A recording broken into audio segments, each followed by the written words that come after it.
আসসালামু আলাইকুম। সবাই কেমন আছেন? আজকে আমি আবার ফার্মে গেছিলাম এক ভাবির কাছে সবজি আনতে। গিয়ে দেখলাম ভাবির একটা লেবু গাছ, মানে কী লেবুর জাত বোঝা যাচ্ছে না, কিন্তু অনেক লম্বা লম্বা সুন্দর সুন্দর লেবু। দুইটা লেবু গাছ আছে, পাশে আর একটা লেবু গাছ আছে। ওইটার লেবু গোল গোল, মানে দুইটা দুই রকম জাত।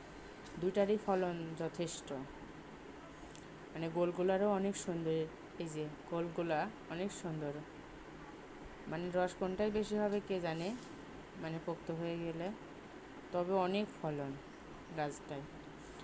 ভাবি অনেক পরিশ্রমী, অনেক যত্ন করে সব জিনিসের। এদিকে ড্রাগন গাছ একটা, মানে অনেক সুন্দর হয়েছে। সাথে পুঁইয়ের গাছ, পাটের শাক, বেগুনের গাছ, সবুজ শাক, লাল শাক, অনেক রকমের সবজি ভাবি চাষ করে। ফার্মের মধ্যে গেলে ভাবির কাছ থেকে অনেক রকমের সবজি নিয়ে আসা যায়। আসলে জমি পড়ে থাকার চাইতে আবাদ করাই ভালো। থ্যাংক ইউ সবাইকে।